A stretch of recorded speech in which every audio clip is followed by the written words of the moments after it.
สวัสดีท่านผู้ชมทอกไทม์นิวในวันที่28พฤษภาคมก็แน่นอนเนาะก่อติดสถานการณ์7คนลาวที่ติดในถ้ำซึ่งปัจจุบันก็ค้นพบ5ชีวิตแล้วก็อีก2ชีวิตยังคงรอการค้นหาซึ่งแน่นอนเนาะสำหรับเรื่องนี้ก็ได้มีข่าวออกไปแล้วว่าพบ7ชีวิตซึ่งก็ข้อยืนยันอีกครั้งแล้วก็ข้อยืนยันว่ายังไม่ค้นพบณเวลานี้ประมาณ13 โมงครึ่งของวันที่28พฤษภาคมเนาะสำหรับข่าวที่บอกว่ามีการค้นพบ7คนนั้นอาจจะเป็นข่าวที่คาดเคลื่อนเรื่องว่าผิดพลาดท่านผู้ชมแต่ว่าเรื่องของ EP นี้ก็คือเป็นเรื่องที่น่าซึ้งใจแล้วก็เป็นเรื่องที่บ่งบอกถึงความสามัคคีระหว่างพี่น้องลาวไทยภาครัฐเอกชนทุกภาคส่วนทุกหน่วยงานท่านผู้ชมประชาชนอะไรทำไมก็คือทุกคนทุกอย่างท่านผู้ชมสาวหนุ่มต่างๆเนาะซึ่งว่าคลิปอยู่ดังกล่าวนี้ก็เป็นคลิปจากทางเพจคุณมนัสซึ่งเป็นหนึ่งในกู้ภัยจากประเทศไทยก็ได้โพสต์ถึงความสามัคคีกันเป็นหนึ่งอันเดียวกันก็คือการระเบิดเส้นทางใหม่ท่านผู้ชมนั่นแหละการบุกเบิกเส้นทางใหม่อยู่ที่หน้างานเนาะขุดภูระเบิดภูในการทำเส้นทางใหม่เพื่อเตรียมแผนไว้เป็นเส้นทางจะลำเลียงผู้ประสบภัยทางจิตให้ออกมาได้อย่างรวดเร็วแล้วก็สะดวกสบายท่านผู้ชมซึ่งเราไปฟังคลิปวิดีโอต้นคลิปกันเนาะว่าจะมีการเว้าถึงเรื่องนี้วันเราได้นี่คือความสามัคคีนะครับของพี่น้องชาวลาวทั้งภาครัฐและภาคเอกชนนะครับภารกิจนี้เพื่อความเป็นเอกภาพนะครับช่วยเหลือ7ชีวิตที่ติดอยู่ในสงครามตอนนี้ถึงที่ปฏิบัติการแล้วอันนี้ก็คือฐานที่พวกผมอยู่แล้วก่อนเขาจะเปิดเส้นทางนะครับวันแรกเราเดินเท้ามาใช้เวลานานพอสมควรนะครับต้องเดินตัดภูเขาต้องนี้มาตอนนี้เขาระเบิดเส้นทางปรับเพื่อให้รถพวกเราขึ้นลงได้อำนวยความสะดวกเตรียมลำเลียงผู้ประสบภัยทั้ง7ชีวิตนะครับออกจากสถานที่อย่างนี้และเนาะในคลิปก็ได้บอกเอาไว้ประมาณว่ามีการเปิดเส้นทางใหม่เนื่องจากว่าเส้นทางเดิมที่เคยขึ้นมาเส้นทางที่ใช้ประจำนั้นมันอาจจะล่าช้าเนาะอาจจะใช้เวลานานหรือว่าบ่สะดวกท่านผู้ชมหรือว่ารถอาจจะเข้าบ่ถึงเนาะฉะนั้นจึงมีการระเบิดเนาะเพราะว่าในคลิปได้มีใช้คำว่าระเบิดเส้นทางอาจจะมีการระเบิดจุดที่มันปรับยากเนาะแล้วก็ใช้รถไปปรับไปแปลงเนาะให้รถมันผ่านได้เพื่อเตรียมแผนหรือว่าเตรียมความพร้อมในการลำเลียงผู้ประสบภัยทางจิตออกจากจุดเกิดเหตุไปอย่างตัวเมืองหรือว่าเขตที่มันมีบรรลักษาเนาะก็คือโรงพยาบาลอยู่ที่ในตัวเมืองทั้งหมดซึ่ง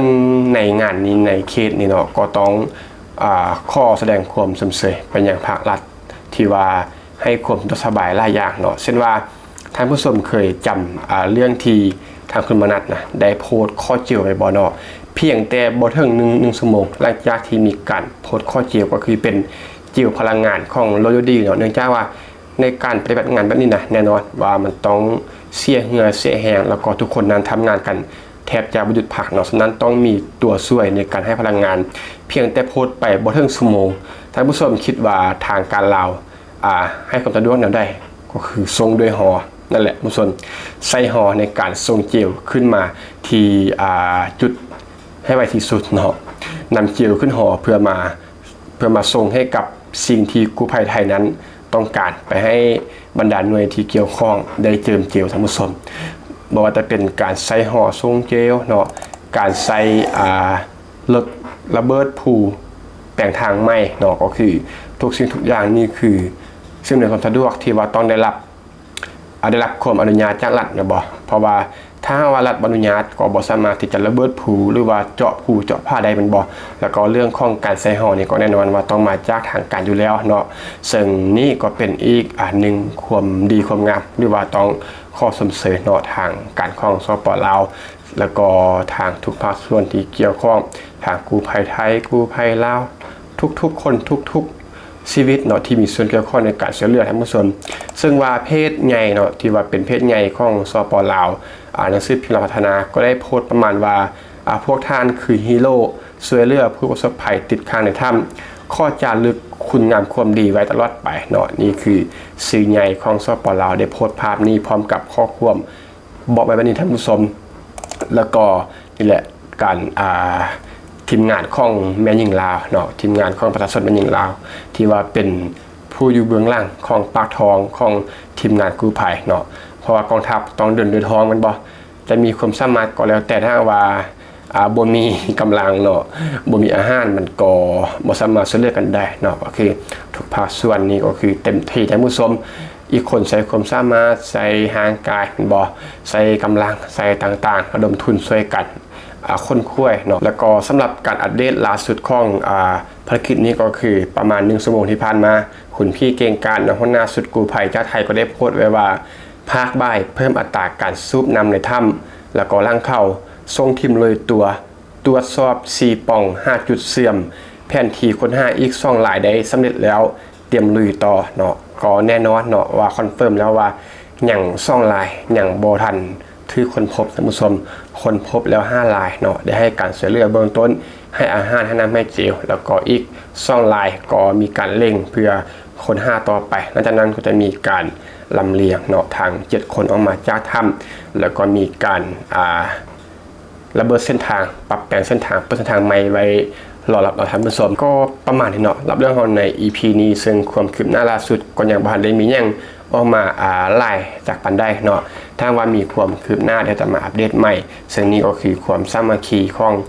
บ่จะเป็นพี่น้องลาวไทยเนาะทุกส่วนชั้นประชาชนชาวบ้านต่างๆล้วนไปถึงทีมกู้ภัยลาวไทยแล้วก็ผู้ที่สนับสนุนอยู่เบื้องล่างบ่จะอยู่ไทยหรืออยู่ลาวเนาะรวมถึงมิสเตอร์มิโกะดำน้ำจากประเทศฟินแลนด์แล้วก็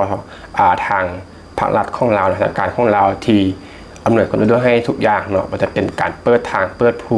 ระเบิดภูปรับทางใหม่หรือว่าจะเป็นการใช้ฮอในการขนส่งเครื่องให้กับทีมกู้ภัยท่านผู้ชมถ้ามีการคืบหน้าแบบใดเนาะแม็กจะมารายงานกับท่านผู้ชมและอีพีนี้ก็ต้องขอขอบใจ